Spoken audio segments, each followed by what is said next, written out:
Hello, hope everyone's having a good day and is ready for another installment in the series I like to call Underrated Throwers.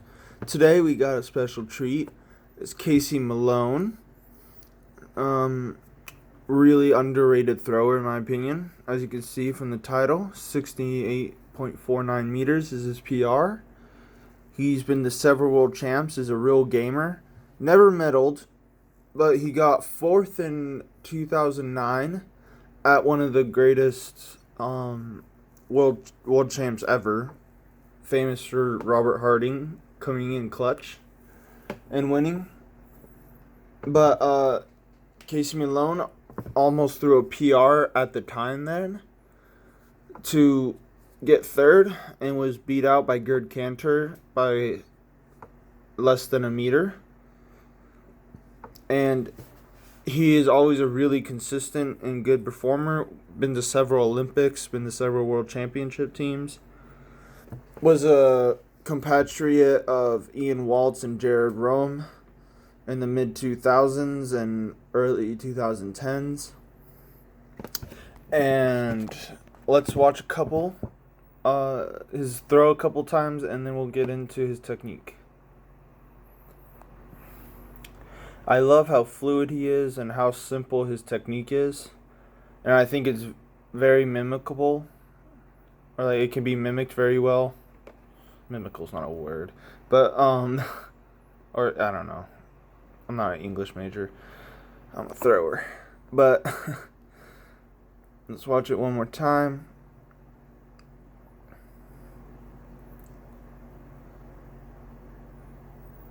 Accelerates the disc very well.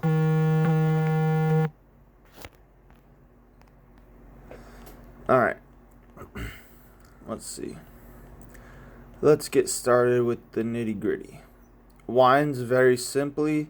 Almost kind of like Gerd Cantor. Except he doesn't really turn his whole left side. He kind of just bends his knee inwards. Just really nice stacked over the back. One of the best stacked positions over the left I've ever seen.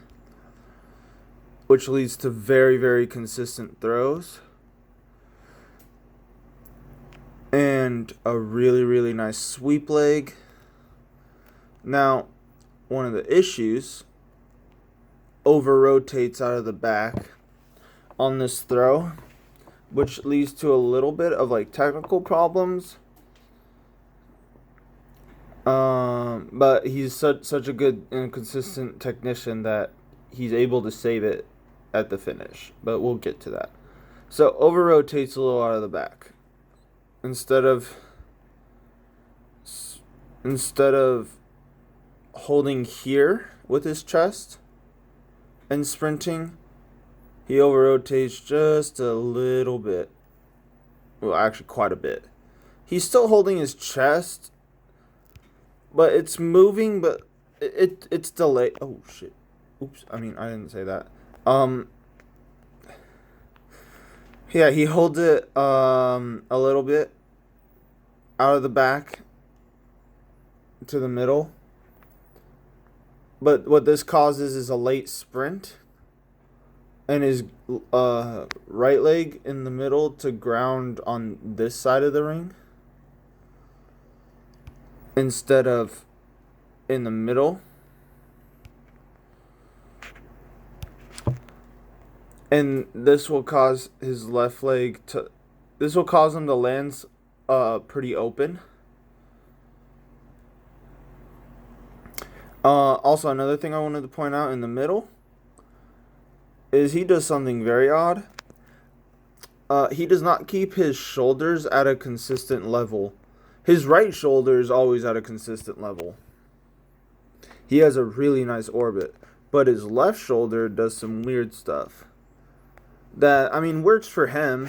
I would not recommend trying it. It's very hard to do. It's probably just a habit that he has. Like Adam Nelson's weird left leg at the finish. It's just something he probably did, and since he threw far, his coach just never bothered to really focus on it. That's just my assumption. It's not necessarily bad. I mean, he always threw 68 meters, so obviously it works. But what I mean, so his right shoulder is angled this way, right? Let me do this. Let me do his elbow. His elbow is right here. And his elbow, and his right elbow is up there. And then his left elbow is down there.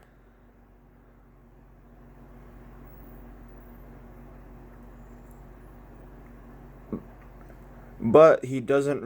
But he releases it above the top line. What this means is that he changed his orbit to compensate for this left arm. Because normally, if his orbit was true to his high point, he would have released it right there instead of there. And it would have came out flat. But because he doesn't really get that much of a high point, kind of like Malachowski, like Peter Malachowski. He kind of follows that same kind of orbit, or like a Anthony Washington orbit, where it's just kind of low, doesn't really get that much of a high point, and then he just really, really extends at the finish.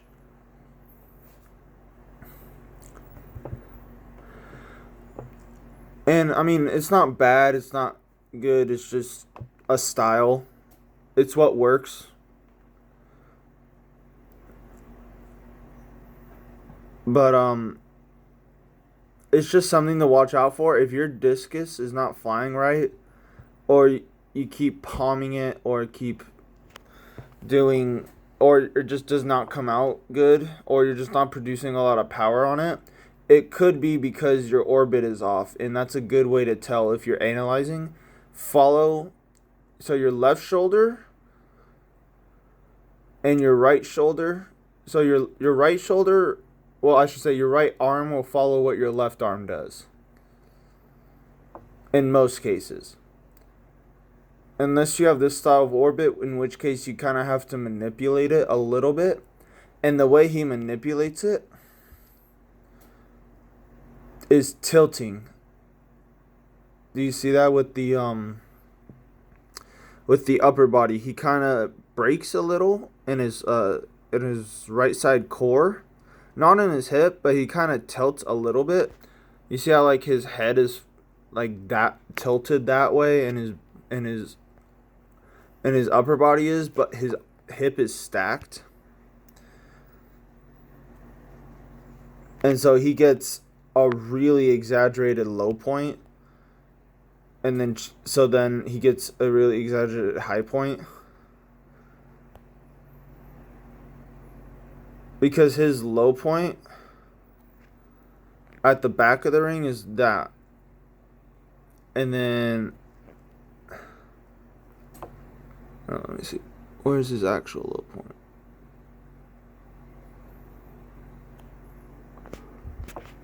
That's his lowest point, right? Oh, that's so blurry. It's a little lower. It's like there. I think. Yeah, it's really blurry. It's hard to tell. But it is a little lower. So that's why he can get such a clean release and like a good flat on it. Is because he kind of tilts. But that's a really, really hard thing to do. Because that only works if you keep your hips and legs stacked. You see how like the angle of his legs does not change. It's only his upper body that the angle changes. And the other thing that he does is people will be like, oh, he doesn't have a long left arm. Well, neither did Alekna and Lars Riedel, and they're some of the best throwers ever. It doesn't matter if your left arm is bent. I mean, or long. It matters if your shoulder is long. So you see right here, his shoulder is going like out. His shoulder to elbow is going out and around. People say you want a long left because it's harder to pull with your non-throwing hand. But if you naturally have a bent arm like I do, and like a lot of people do, and they just can't change it because it's just too hard, really focus on getting the shoulder long, because what that will do is that will still create the same effect that you get with a long arm. Okay, you just have to be careful because sometimes you can rush it. You have to have tremendous patience in order for that kind of style to work at the front. And another thing he does really well is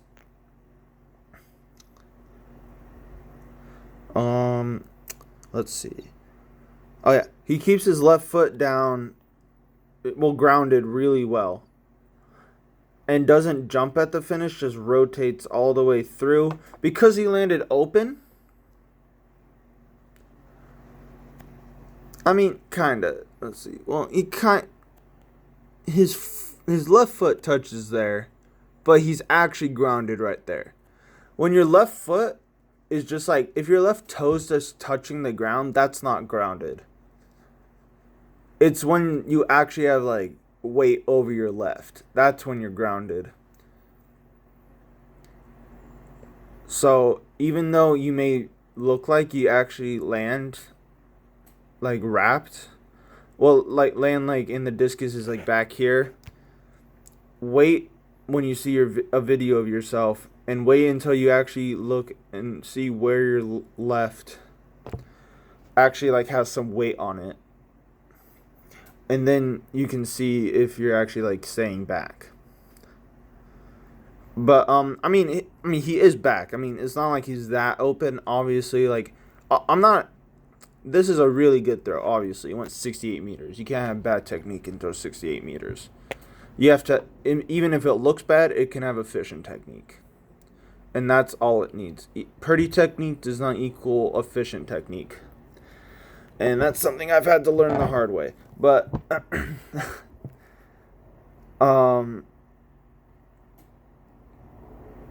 not even saying that this is an ugly throw. This is a beautiful throw. But it's also simple and efficient. So what he does and what really saves his throw. So he gets a really good leg drive, and the block is insane on him. His whole left side just stops, and all that energy just goes right there. And because he's not jumping, it's really, really easy to save. Because he gets that tilt, he's with his upper body, with the right side of his upper body, he stays back on the discus really well and doesn't like shift his weight forward.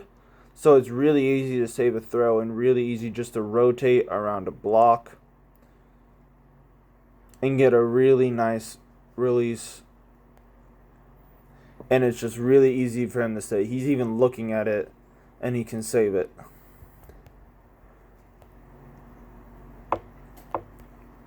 And you know he got a really good block because his left, where his left was, the right replaced it.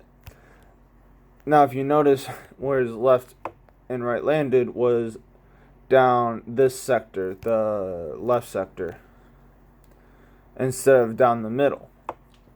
I mean, that's not necessarily bad because he finishes down that sector. But if he didn't over-rotate as much out of the back, and then he could have got a sooner, like a faster sprint, that would have got him down in the middle faster and would have just sped up his throw and been a little more efficient. But he does a lot of really creative things to save this throw. And yeah, I think it's a really good throw. A really good throw. Just some things, some really, really interesting things to point out that I think he does that I don't think it's talked about enough in the normal throwing circles, and I don't think he gets enough love because he's just a gamer. He's not a 70-meter thrower or anything. I mean, 68 meters is nothing. It is far. That would win most Olympics and world champs in throughout history. In fact, it has. But I mean, yeah, he's just a really, really good gamer. Like, really steps up on the big occasions. Just unfortunate that he never got the medal because he was in one of the most competitive eras of discus throwing. So, yeah.